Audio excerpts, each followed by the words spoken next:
Since 2009 and the release of Batman Arkham Asylum, the Arkham series has excelled with its brilliant world building, and it's given us one of the most faithful adaptations of the Dark Knight in media outside of the comics. Every inch of the Arkhamverse screams love and care, and Batman Arkham Knight is no different. Batman Arkham Knight feels like one big love letter to not only the Arkhamverse but Batman as a whole, and the amount of little details and Easter eggs in the game is astonishing. Everything from a hidden animation in the GCPD evidence room when inspecting Talia's sword, to something smaller like the hidden camera angles available when calling in the Batmobile. The game is full of these little things you may never have noticed. But what if I told you Arkham Knight's most interesting Easter egg is not only a direct spoiler for the story, but is literally the biggest Easter egg in the series, spanning each of Arkham Knight's 3 explorable islands? Well, that's what we'll be talking about today, so if you learned something or like this style of video, hit that subscribe button as we begin the road to 30,000 subscribers, and like the video to push it out there and help it survive in the mean streets of the YouTube algorithm. But enough e-begging, let's get right into it. So, if we know anything about the Arkham games, it's 2 things. 1, it has Batman in them, and more importantly to our subject today, it operates in cycles. What I mean by that is that the series often shows off its themes through showing it within cycles. The biggest and most prevalent is that of death and rebirth, which I've done a whole video on, which I'll link at the end of this video. Basically, most of Arkham's big characters go through some kind of death and subsequent rebirth, and this is all shown through the reoccurring beetle symbolism that adorns Arkham Asylum and the Panetta movie studios. Scarecrow, Batman, and of course Jason Todd all go through this cycle, and Jason Todd actually goes through it multiple times, twice to be specific, with the death of Robin, the birth of the Arkham Knight, the death of the Arkham Knight, and the birth of the Red Hood. Once again here, Jason Todd is at the forefront of our subject, because what if I told you Arkham Knight's biggest themes were told to us through its bridges? Yes, the things that connect the islands together, and no, I'm not finally losing my mind. This is actually a testament to Rocksteady's excellent environmental storytelling. I need to give huge kudos and thanks to Luis for bringing the meaning of these bridge names to my attention. Without him, I wouldn't have been able to get the old brain working, and well, I did a bit of thinking and figured something out. The bridges actually follow a theme which tells the story of Arkham Knight and most importantly Jason Todd, although you could kind of apply this to other characters. So let's start at the beginning. Perdition Bridge, the massive structure connecting Founders Island to Bleak Island. Now, the name itself, perdition in traditional Christian theology, refers to a state of eternal punishment, a kind of spiritual damnation reserved for those who show no remorse for the sins they committed in life. In other words, it's punishment without redemption, the final stop for those who don't feel sorrow for their past transgressions. Now, if you apply that to Jason Todd's story, the symbolism becomes pretty clear.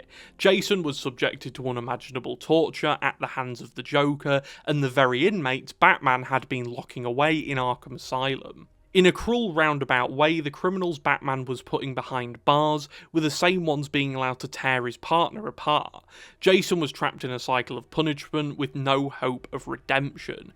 Beaten, scratched, shot, clawed at, bitten and starved, all for one simple reason. He was Robin, and thus, in their eyes, he deserved all of this. Next up is Mercy Bridge, which connects Bleak and Miagani Island together.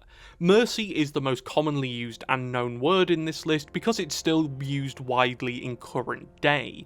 But for those of you who don't know or need a reminder, mercy means to show compassion or forgiveness to someone who you have the power to punish, hurt or otherwise harm in any way. In other words, choosing restraint over violence. This one actually threw me through a bit of a loop when I first started thinking about it. When I was mapping this out, I had initially placed the mercy part of Jason's story much later in the timeline than I probably should have. My first instinct was to connect Mercy Bridge to the moment Jason spares Batman's life on multiple occasions in the story. On the surface, it sounded like a perfect fit. Mercy Bridge representing the mercy Jason shows by not pulling the trigger when he finally has Batman dead to rights. It's a clean interpretation and thematically it lines up, at least at first glance. But the more I sat with that thought process, the more that idea started to fall apart pretty rapidly, because Jason is actually very proactive in trying to kill Batman throughout Arkham Knight.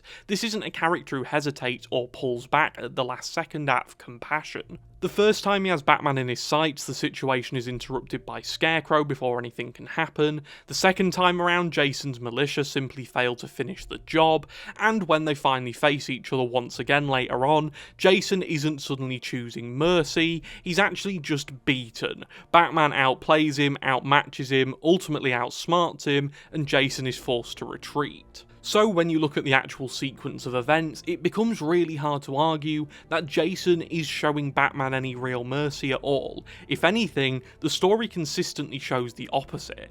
Jason wants Bruce dead. The only reason it doesn't happen is because circumstances keep forbidding it from doing so.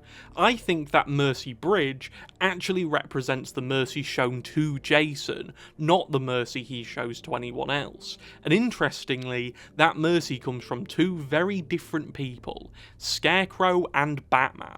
Starting with Scarecrow, there's an argument to be made that Crane shows Jason a strange kind of mercy by even bringing him into the plan in the first place. Instead of just using him as another test subject or pumping him full of fear toxin like countless others, Crane gives him a role and a purpose. He really lets Jason be a part of the revenge plan against Batman, rather than forcing him to watch it unfold from the sidelines. And that decision ends up being crucial, because with Jason leading the charge, the militia are able to occupy Gotham and effectively hold the entire city hostage. They lock the place down, rig it with explosives, and keep the army and any other heroes from stepping in.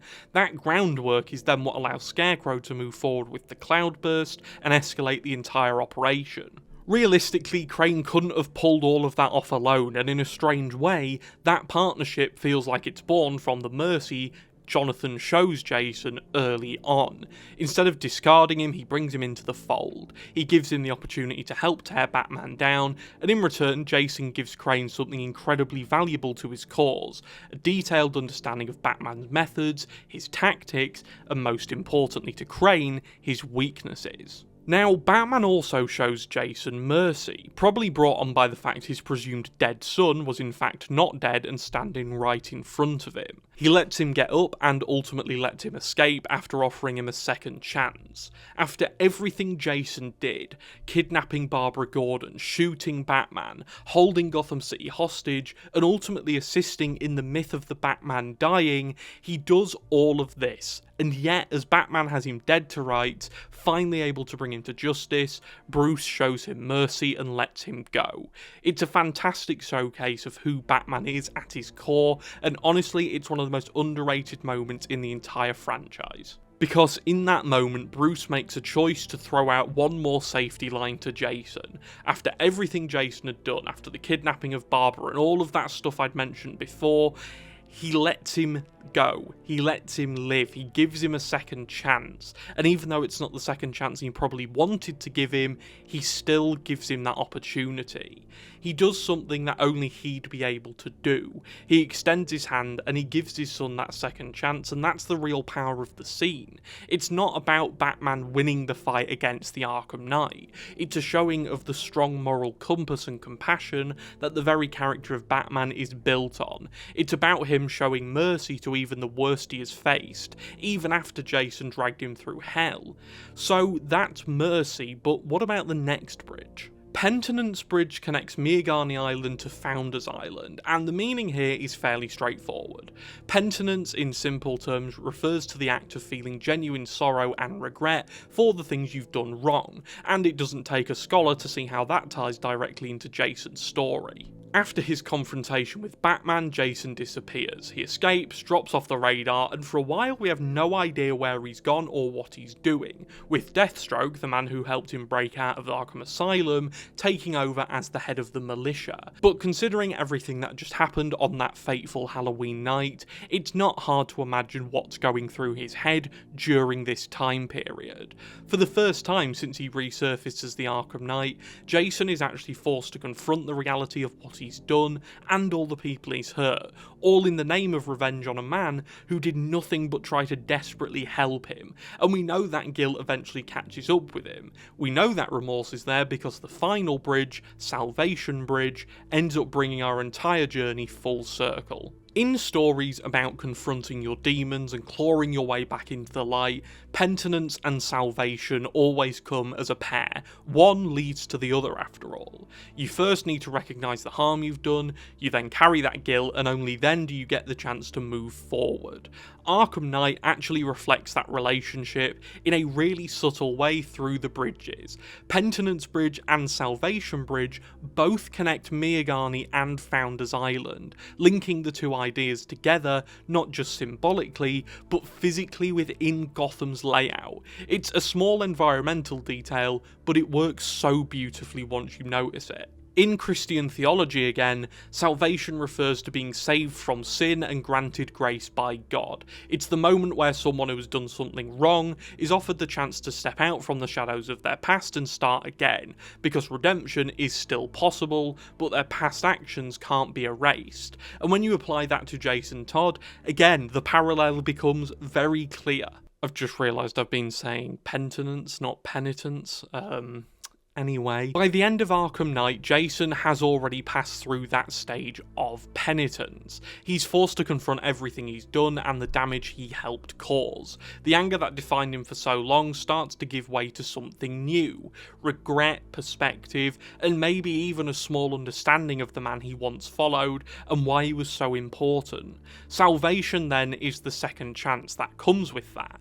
Jason walks away from the confrontation with Batman, alive and free, with the opportunity to choose a different path, and we actually see the first glimpse of that path when he returns later to save Batman from Scarecrow, stepping in at the last possible moment to stop Bruce from being executed after Bruce seems to overcome fear itself.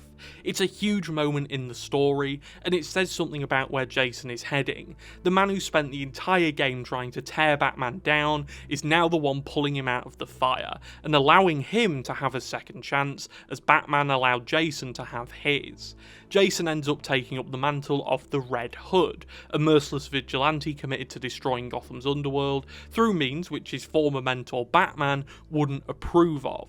But the point is, Jason is able to make a change in his life, and like Batman famously said, if you want to make the world a better place, take a look at yourself and then make a change. So, with that all being said, one of Arkham Knight's most important story arcs is brought together and explained to us through the very structures that connect Gotham together, and I'm sure there's another deep thought process there, but for now, that's what we have. Thank you all for watching. If you learned something, leave a like, and obviously hit that subscribe button if you enjoy Arkham and Batman content, because that's what we specialise in around here. I hope you enjoyed, I will see you next time, and goodbye.